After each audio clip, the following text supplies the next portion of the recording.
मानव सभ्यता के विकास में कृषि की एक बहुत बड़ी भूमिका रही है। कृषि ने व्यक्ति को स्थायित्व प्रदान किया, न केवल स्थायित्व प्रदान किया बल्कि लंबे समय तक एक ही स्थान पर रहने की व्यवस्था भी उसके लिए उत्पन्न कर दी। इससे पहले व्यक्ति आखेट करके यानी शिकार करके और खाद्य पदार्थों का संग्रहण करके अपनी जरूरतों को पूरा करता था और इस प्रक्रिया में उसे समय नहीं मिलता था। कृषि के स्थायित्व ने उसे यह समय उपलब्ध करवा दिया और इस खाली समय में उसे सोचने समझने का अवसर मिला, प्रौद्योगिकी का विकास करने का अवसर मिला, शिल्प कला का विकास करने का अवसर मिला। इससे बहुत बड़े स्तर पर वस्तुओं का निर्माण होने लगा। इन वस्तुओं को एक स्थान पर खरीदने और बेचने की जरूरत भी महसूस होने लगी और इसी जरूरत को पूरा करने के लिए अलग अलग स्थानों पर व्यापारिक मेले लगने लगे। ये व्यापारिक मेले धीरे धीरे धार्मिक और सांस्कृतिक उत्सवों में भी तब्दील होते चले गए। इसका मतलब है कि मानव सभ्यता के विकास में प्रारंभ से ही मेलों का विकास हो गया था। इसकी चर्चा हम इसलिए कर रहे हैं क्योंकि आज राजस्थान की धरोहर प्रोग्राम में हम मेलों पर चर्चा करने जा रहे हैं, राजस्थान के प्रमुख मेलों पर। जब हम राजस्थान के मेलों की बात करते हैं तो राजस्थान के मेलों को आप कई भागों में बांट सकते हैं अगर उनका बेहतर तरीके से अध्ययन करना है। ऐसे मेले हैं जो कि धार्मिक मेलों के रूप में व्याख्यायित किए जा सकते हैं, ऐसे भी मेले हैं जो कि व्यापारिक मेलों के रूप में व्याख्यायित किए जा सकते हैं, या इसमें एक अतिक्रमण की स्थिति भी देख सकते हैं, यानी ऐसे धार्मिक मेले जो कि व्यापारिक मेलों के रूप में भी काम करते हैं। ऐसे भी मेले हैं जो सांप्रदायिक सद्भाव के लिए विशेष रूप से विख्यात हैं। ऐसे मेले हैं जहां पर बड़े स्तर पर पर्यटक आते हैं, देश विदेश से आते हैं और इसलिए इन मेलों को आप पर्यटन मेले के रूप में भी व्याख्यायित कर सकते हैं। ऐसे मेले हैं जो कि आदिवासी मेले के रूप में व्याख्यायित करते हैं। तो इस प्रकार से राजस्थान के मेलों को आप कई भागों में बांट सकते हैं अगर आपको इनका व्यवस्थित अध्ययन करना चाहते हैं। हम सबसे पहले राजस्थान के मेलों का परिचय लेते हैं। राजस्थान के जो मेले हैं वो राजस्थान की लोक संस्कृति को, उसके सांस्कृतिक विशिष्टताओं को अभिव्यक्त करते हैं, उसके लोक जीवन को अभिव्यक्त करते हैं, उसकी धार्मिक परंपराओं के मुख्यतः परिचायक हैं। इनका संबंध राजस्थान की में फॉलो किए जाने वाले धर्मों, लोक देवताओं, लोक संतों और लोक संस्कृति से गहराई से जुड़ा हुआ है। इसके अलावा राजस्थान के अलग अलग क्षेत्रों में अलग अलग तरह के मेले लगते हैं और साथ ही इन मेलों का जो प्रमुखतः प्रचलन हुआ वो मध्यकाल से हुआ। हालांकि मेलों की शुरुआत बहुत प्रारंभ से हो गई थी, लेकिन बड़े स्तर पर मेलों को बढ़ावा मध्यकालीन शासकों के द्वारा दिया गया। इसलिए आप कह सकते हैं कि मेलों का प्रचलन मुख्यतः मध्यकाल से राजस्थान में आपको देखने को मिलेगा। अगर हम राजस्थान के मेलों की विशेषताओं के बारे में बात करें तो एक विशेषता तो यही होगी कि ये लोक संस्कृति को बहुत बड़े स्तर पर अभिव्यक्त करते हैं, लोक संस्कृति की एक अभिव्यक्ति के रूप में भी व्याख्यायित किए जा सकते हैं। यहां पर आपको नृत्य, गायन, तमाशा और बाजार का आयोजन राजस्थान के मेलों में सामान्य रूप से देखने को मिलेगा। सामाजिक मेल मिलाप के भी अवसर होते हैं ये मेले, जहां पर लोगों का प्रेम भाव भी प्रकट होता है। धार्मिक और सांस्कृतिक परंपराओं का आपको यहां संरक्षण भी देखने को मिलेगा, क्योंकि इन मेलों में ऐसे बहुत से आयोजन होते हैं जो कि राजस्थान की धार्मिक और सांस्कृतिक परंपराओं को प्रकट करते हैं। तो उसको एक तरह से संरक्षण भी मिलता है। संरक्षण इसलिए भी मिलता है क्योंकि जब बहुत से इस तरह के अवसर आते हैं तो इन अवसरों पर जो धार्मिक और सांस्कृतिक अभिव्यक्ति होती है उसका अगली पीढ़ी में संचरण भी होता है। तो इस दृष्टिकोण से भी राजस्थान के मेलों का महत्व है। सांस्कृतिक परंपराओं को एक पीढ़ी से दूसरी पीढ़ी तक भेजने में इस तरह के मेलों की एक विशिष्ट भूमिका है। उसी तरह से बहुत से ऐसे मेले हैं जो धार्मिक आस्था और पूजा अर्चना के केंद्र के रूप में काम करते हैं। ऐसे भी मेले हैं जो कि व्यापारिक केंद्र के रूप में भी काम करते हैं। वहां पर जाकर के व्यक्ति जो जरूरत के पशु होते हैं उनकी खरीदारी भी करते हैं। पशु मेलों का महत्व इस कारण से और ज्यादा बढ़ जाता है। राजस्थान में मनोरंजन और पर्यटन के प्रमुख माध्यम के रूप में भी काम करते हैं। राजस्थान में ऐसे बहुत से मेले हैं जिनकी हम चर्चा करने वाले हैं, जहां पर देश विदेश से पर्यटक आते हैं। बहुत से ऐसे मेले हैं जैसे कि मरु मेला है पश्चिमी राजस्थान में, जहां पर बहुत बड़ी मात्रा में पर्यटक आते हैं। सांप्रदायिक सद्भाव को बढ़ाने वाले मेले हैं, जैसे ख्वाजा मोइनुद्दीन चिश्ती का जो मेला है वो सांप्रदायिक सद्भाव को विशेष रूप से बढ़ाने वाला मेला माना जाता है। और ये सारे मेले राष्ट्रीय एकता को भी बल प्रदान करते हैं, क्योंकि देश विदेश से, विशेष रूप से देश के अलग अलग भागों से अगर लोग आते हैं और उनकी राजस्थान की संस्कृति के बारे में समझ बढ़ती है तो उसका मतलब है कि उनका समझ बढ़ने, जब अलग अलग संस्कृतियों की समझ बढ़ती है तो उन संस्कृति को अपनाने और उसके प्रति एक तरह से अलगाव की भावना टूटती है। अपनाने की प्रवृत्ति बढ़ती है, अलगाव की भावना टूटती है और इससे राष्ट्रीय एकता को भी बढ़ावा मिलता है। तो ये मेलों का महत्व है। राजस्थान के मेलों की बात करें तो कुछ ऐसे मेले हैं जो विभिन्न उत्सवों पर आयोजित किए जाते हैं। तो प्रमुख उत्सवों पर जो मेले लगते हैं वे उत्सव कौन से हैं? जिन प्रमुख उत्सवों पर राजस्थान में मेले लगते हैं, जैसे गणेश चतुर्थी पर मेला लगता है, नवरात्र पर मेला लगता है, अष्टमी पर मेला लगता है, तीज पर मेला लगता है, एक गणगौर उत्सव है तो गणगौर उत्सव पर लगने वाला गणगौर मेला है, महाशिवरात्रि पर मेला लगता है, जन्माष्टमी पर मेला लगता है, दशहरा और कार्तिक पूर्णिमा के अवसर पर भी मेले लगते हैं। तो जो अलग अलग उत्सव आते हैं साल में, उन पर मेले लगते हैं राजस्थान के अलग अलग हिस्सों में, अलग अलग क्षेत्रों में। प्रमुख धार्मिक स्थलों के मेले कौन से हैं? जैसे जयपुर में लगने वाला बालाजी मेला प्रमुख धार्मिक स्थल पर लगने वाला मेला है। इसके अलावा इसको आप धार्मिक मेले के रूप में परिभाषित कर सकते हैं, जो कि जयपुर में बालाजी मेला लगता है। इसी प्रकार से महावीर जी मेला हिंडौन में लगता है, अन्नकूट मेला नाथद्वारा में लगता है, दधिमती माता मेला गोठ मांग लोध में लगता है। इसके अलावा शिवरात्रि मेला जो एकलिंगजी में लगता है, भृत्र हरि मेला जो अलवर में लगता है, पुष्कर मेला अजमेर में लगता है और गलता मेला, ये सारे धार्मिक मेलों के रूप में व्याख्यायित किए जा सकते हैं। ऐसे भी मेले हैं जो कि राजस्थान के लोक देवताओं को अपनाने, लोक देवताओं का उत्सव मनाने को अभिव्यक्त करते हैं। उनके इस लोक देवताओं को अपनाने, उनकी मान्यता को अभिव्यक्त करते हैं। लोक देवताओं से जुड़े हुए मेले हैं। वे कौन से मेले हैं? जैसे रुणीचा में लगने वाला बाबा रामदेव जी मेला, पर्वतसर में लगने वाला तेजाजी मेला, कोलगढ़ में लगने वाला पाबूजी मेला, ददेरवा में लगने वाला गोगाजी मेला, देशनोक में लगने वाला करणी माता मेला। इसके अलावा नरेना जयपुर और शाहपुरा भीलवाड़ा में फुलडोल मेला, मुकाम में जाम्भेश्वरी मेला, गुलाबपुरा में गुलाब बाबा मेला और अजमेर में ख्वाजा मोइनुद्दीन चिश्ती उर्स। तो ये अलग अलग हमने देख लिए कि जो धार्मिक मेले हैं या लोक देवता, किसी लोक देवता से संबंधित मेले हैं और अलग अलग जो राजस्थान में उत्सव मनाए जाते हैं उस पर जो मेले लगते हैं।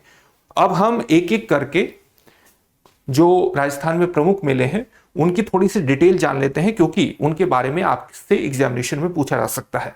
अगर हम सबसे पहले राजस्थान की कुछ प्रमुख धार्मिक मेलों की बात करें तो उसमें पहले नंबर पर आता है पुष्कर मेला। और पुष्कर मेला पुष्कर में लगता है। कहां पर ये पड़ता है? अजमेर में ये पड़ता है। और यहां पर आप जानते हैं कि ब्रह्मा जी का देश का प्रमुख और प्रसिद्ध मेला है। सावित्री और गायत्री माता के मंदिर यहां स्थित हैं और प्रत्येक पूर्णिमा पर यहां मेला लगता है। लेकिन जो प्रमुख मेला है, जो सबसे बड़ा मेला है, वो कार्तिक पूर्णिमा के अवसर पर लगता है। तो आपसे ये पूछा जा सकता है कि जो पुष्कर का मेला है, जो प्रमुख मेला है, वो किस अवसर पर लगता है? वो कार्तिक पूर्णिमा के अवसर पर लगता है। इसकी अवधि कितनी है? ये कब से कब तक चलता है? कार्तिक अष्टमी से पूर्णिमा तक ये चलता है। और इसको आप दो भागों में बांट सकते हैं। जब मेले की शुरुआत होती है तो उस समय इसको आप पशु मेले के रूप में व्याख्यायित कर सकते हैं, और मेले का जो उत्तरार्ध है, जो सेकंड हाफ है, उसको आप एक धार्मिक मेले के रूप में व्याख्यायित कर सकते हैं। कार्तिक पूर्णिमा के अवसर पर लोग बहुत बड़ी मात्रा में, बहुत बड़ी संख्या में यहां पर स्नान करते हैं, दीपदान करते हैं और विदेशी पर्यटक भी बड़ी संख्या में यहां पर आते हैं। अलग अलग सांस्कृतिक कार्यक्रमों का आयोजन पर्यटन विभाग के द्वारा यहाँ पर आयोजित किया जाता है और इससे कुछ पौराणिक कथाएं भी जुड़ी हुई हैं। एक पौराणिक कथा यह है कि ब्रह्मा जी ने वज्रनाथ राक्षस का वध किया था। कमल पुष्प से उनका वध वज्रनाथ राक्षस का ब्रह्मा जी के द्वारा किया गया था और कमल की जो 3 पंखुड़ियां जहां पर गिरी वहां पर ही 3 झीलें बनी, पुष्कर झील के नाम से। इन्हीं में से एक है पुष्कर झील।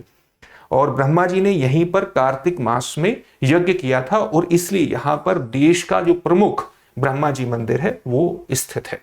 एक और मेला है धार्मिक मेला, कैला देवी मेला। ये कहां पर लगता है? सवाई माधोपुर से 18 किलोमीटर की दूरी पर लगता है कैला देवी मेला।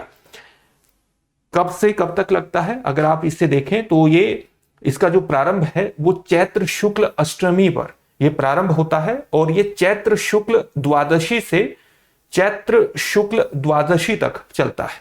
लक्खी मेला भी इसको कहा जाता है। प्रमुखतः इसका आप ये कह सकते हैं कि प्रारंभ यहां से हो जाता है, लेकिन ये इस अवधि के बीच चलता है। लक्खी मेला इसको कहा जाता है। और यहां पर दो देवियों की मूर्तियां स्थापित हैं। एक तो चामुंडा देवी की मूर्ति स्थापित है, एक कैला देवी यानी लक्ष्मी जी की मूर्ति स्थापित है।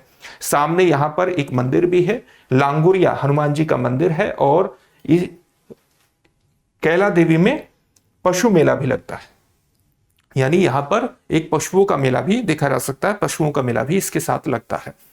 एक और महत्वपूर्ण मेला है श्री महावीर जी मेला। स्थान क्या है? गंगापुर बयाना रेल मार्ग, वहां पर यह लगता है। अवधि क्या है? चैत्र शुक्ल एकादशी से वैशाख कृष्ण द्वितीया तक ये लगता है। 24वें तीर्थंकर, जैन धर्म के जो 24वें तीर्थंकर महावीर स्वामी हैं, उनकी लाल प्रतिमा यहां पर स्थापित है। और महावीर जी मेले की जो प्रमुख आकर्षण है वो क्या है? उसकी स्वर्णिम रथ यात्रा। गंभीरी नदी में कलश अभिषेक भी इसका एक प्रमुख आकर्षण है। और ध्वजारोहण से यहां पर जो पर्व है ये प्रारंभ हो जाता है। सभी धर्मों के लोग महावीर जी मेले में भाग लेते हैं। अगर हम सांप्रदायिक सद्भाव से संबंधित राजस्थान के प्रमुख मेलों की बात करें तो उसमें ख्वाजा मोइनुद्दीन चिश्ती की उर्स विशेष रूप से महत्वपूर्ण हो जाती है। तो ख्वाजा मोइनुद्दीन चिश्ती का जो उर्स है, जो कि अजमेर में लगता है, तो इसी अवसर पर एक बहुत बड़ा मेला अजमेर में लगता है। ख्वाजा साहब आप जानते हैं कि ईरान से भारत आए थे और गरीब नवाज के नाम से प्रसिद्ध हैं। इस्लामिक रजब माह की, यानी जो हिजरी संवत है उसका 7वां माह होता है रजब माह। हिजरी संवत का 7वां माह होता है रजब माह। उसकी 1 तारीख से 6 तारीख तक ये मेला लगता है। उर्स का मतलब है मिलन का उत्सव। चादर चढ़ाई जाती है, फातिहा पढ़ा जाता है, कव्वाली कार्यक्रम आयोजित किए जाते हैं और बुलंद दरवाजे पर एक झंडा फहराया जाता है। भारत का प्रमुख मुस्लिम मेला है और सर्वधर्म संभाव का एक महत्वपूर्ण प्रतीक है ये ख्वाजा मोइनुद्दीन चिश्ती का उर्स। दूसरा इस तरह का मेला है गलियाकोट उर्स। ये किससे संबंधित है? ये संत सैयद फखरुद्दीन से संबंधित है। और कहां पर ये लगता है? डूंगरपुर के सागवाड़ा में ये मेला लगता है, उर्स लगता है, यानी एक मिलन का उत्सव भरता है। दाऊदी बोहरा समाज की प्रमुख आस्था का प्रतीक है। आप इस गलियाकोट उर्स को दाऊदी बोहरा समाज की प्रमुख आस्था से इसको जोड़ा जाता है। और मुहर्रम की 27वीं तारीख कब आयोजित होता है? मुहर्रम की 27वीं तारीख को आयोजित होता है। और पुष्प सज्जा, दीप प्रज्वलन, कुरान पाठ और सामूहिक इबादत इसके अंतर्गत की जाती है गलियाकोट उर्स के अवसर पर। राजस्थान के ऐसे मेले जो कि प्रमुख लोक देवताओं से जुड़े हुए हैं, वहां के लोक संतों से जुड़े हुए हैं, वे मेले कौन से हैं? एक मेला है बाबा रामदेव जी मेला। इसका स्थान कहां पर है? रुणीचा या रुणीचा में ये लगता है। रुणीचा मतलब रामदेवरा में ये लगता है। और जैसलमेर से 125 किलोमीटर की दूरी पर यह स्थान है रुणीचा। भाद्रपद शुक्ल द्वितीया से एकादशी तक ये चलता है। 1931 में महाराजा गंगा सिंह ने यहाँ पर एक मंदिर बनवाया था। और यहाँ स्थित जो प्रमुख स्थल हैं वो कौन से हैं? रामदेव मंदिर है, रामदेव सरोवर है, गुरुद्वारा है और पर्चा बावड़ी है, डालीबाई समाधि भी यहाँ पर है। और सांस्कृतिक एकता का प्रतीक है बाबा रामदेव जी मेला। एक और मेला है खाटू श्याम जी मेला। इसके बारे में आपने सुना होगा। सीकर से लगभग 50 किलोमीटर की दूरी पर यह लगता है। फाल्गुन शुक्ल दशमी से द्वादशी तक ये चलता है। और बच्चों का मुंडन संस्कार यहाँ पर किया जाता है। इसके अलावा श्याम बगीचा और श्याम कुंड के लिए विशेष रूप से प्रसिद्ध है। और यहाँ पर खाटू श्याम जी में श्याम बगीचा और श्याम कुंड की स्थिति आप देख सकेंगे और उसके लिए ये काफी आकर्षण का केंद्र बन जाता है। करणी माता मेला कहां पर लगता है? नोखा के निकट देशनोक में लगता है। ये कहां पर पड़ता है? ये बीकानेर में। बीकानेर में इसकी अवस्थिति है। 2 मेले यहां पर लगते हैं, चैत्र नवरात्र के अवसर पर और आश्विन नवरात्र के अवसर पर। यहाँ एक संगमरमर का मंदिर भी है। और इस करणी माता मेले का एक विशेष आकर्षण है कि यहाँ मंदिर परिसर में बहुत सारे चूहे हैं। एक अनुमान के मुताबिक यहाँ 25,000 चूहे हैं और इनको स्थानीय नाम से जाना जाता है। और इनका चूहों का स्थानीय नाम क्या है? काबा। काबा इनका स्थानीय नाम है। तो ये एक विशिष्ट जानकारी है, इसको याद रखिएगा। इसी तरह का एक मेला है डिग्गी कल्याण जी मेला, जो कि टोंक जिले के डिग्गीपुरी में लगता है श्रावण अमावस्या के अवसर पर, और बिहार, बंगाल और असम तक ये डिग्गी कल्याण जी मेला प्रसिद्ध है। इसी तरह से कपिल मुनि मेला भी प्रसिद्ध है, जो कि बीकानेर के कोलायत में लगता है और कार्तिक पूर्णिमा के अवसर पर यह मेला लगता है। पूर्व नाम इसका कपिलायतन था। पशु मेला भी यहां पर लगता है और कुंभ जैसा वातावरण रहता है। कपिल मुनि कौन थे? ये सांख्य दर्शन जिन्होंने दिया था, सांख्य दर्शन के भारत में क्या थे? सांख्य दर्शन के प्रणेता थे, और सांख्य दर्शन का उद्भव भारत में ही हुआ था। तो सांख्य दर्शन के प्रणेता थे कपिल मुनि, उन्हीं के नाम पर है ये यहां पर कपिल मुनि मेला लगता है। एक है भर्तृहरि मेला, ये अलवर से लगभग 40 किलोमीटर की दूरी पर बैसाख एवं भाद्रपद के अवसर पर लगता है, और राजा भर्तृहरि की यहाँ पर समाधि है। भंडारा बोलने की परंपरा है। कुंभ जैसा वातावरण यहाँ पर भी रहता है। तो इन मेलों के बारे में बेसिक जानकारी आपको बताई जा रही है, तथ्यात्मक जानकारी है, और आपके एग्जामिनेशन में तथ्यात्मक जानकारी ही आपसे यहां पर पूछी जा सकती है। और अगर इन मेलों के बारे में एक सामान्य जानकारी आपको हासिल करनी है तो वो जानकारी यही है कि अलग अलग मेला राजस्थान के अलग अलग सांस्कृतिक पक्ष को, स्थानीय सांस्कृतिक पक्ष को अभिव्यक्त करता है। इस बात को आपको ध्यान में रखना है। तो बेणेश्वर मेला राजस्थान का सबसे बड़ा आदिवासी मेला है। ये कहां पर लगता है? आदिवासी मेला ये डूंगरपुर के नवातपुरा में, आसपुर के पास नवातपुरा में लगता है। माघ पूर्णिमा शिवरात्रि के अवसर पर लगता है, और यहां एक बहुत बड़ा शिव मंदिर भी है। शिवलिंग 5 स्थानों से खंडित है। यहां पर जो शिवलिंग है 5 स्थानों से खंडित है। बेणेश्वर मेला का जो है वो राजस्थान का आदिवासियों का सबसे बड़ा आदिवासी मेला, राजस्थान का आदिवासियों का सबसे बड़ा मेला माना जाता है। अन्य प्रसिद्ध मेले कौन से हैं? जैसे बीकानेर में लगने वाला जाम्भेश्वरी मेला है, जीण माता मेला जो कि सीकर में लगता है, रणथंभौर का गणेश मेला, शिवाड़ शिवरात्रि मेला, इसके अलावा गोगाजी मेला बाड़मेर का, सालासर हनुमान जी मेला चूरू में जो लगता है, और हरियाली अमावस्या मेला जो कि उदयपुर में लगता है। ये अन्य प्रसिद्ध मेले हैं राजस्थान के। राजस्थान में कुछ ऐसे भी मेले हैं जो कि पर्यटन मेलों के रूप में व्याख्यायित किए जा सकते हैं, क्योंकि यहां पर उन मेलों की वजह से पर्यटन को बढ़ावा मिलता है, देश विदेश से पर्यटक आते हैं। ये मेले कौन से हैं? जैसलमेर का मरु मेला, जयपुर हाथी महोत्सव, बीकानेर ऊंट महोत्सव, बीकानेर मांड महोत्सव, बाड़मेर थार महोत्सव, माउंट आबू ग्रीष्म महोत्सव, और माउंट आबू ही शरद महोत्सव।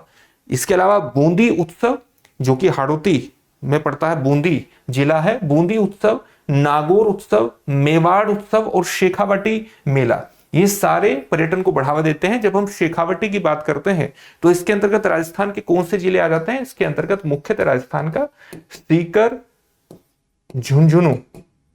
झुंझुनू और चूरू, ये जिले आ जाते हैं शेखावटी क्षेत्र के अंतर्गत। अब इससे जुड़े हुए एक प्रश्न को देख लेते हैं। राजस्थान का सबसे बड़ा आदिवासी मेला कौन सा है? बेणेश्वर मेला, तेजाजी मेला, कपिल मुनि मेला, डिग्गी मेला या अनुत्तरित प्रश्न? इस प्रश्न का उत्तर कमेंट बॉक्स में कमेंट करके जरूर दीजिएगा। फिर से एक नई सेशन में आपसे मिलेंगे। धन्यवाद। अब एग्जाम की तैयारी को और बेहतर करने के लिए हमारे चैनल को लाइक, शेयर और सब्सक्राइब करना ना भूलें।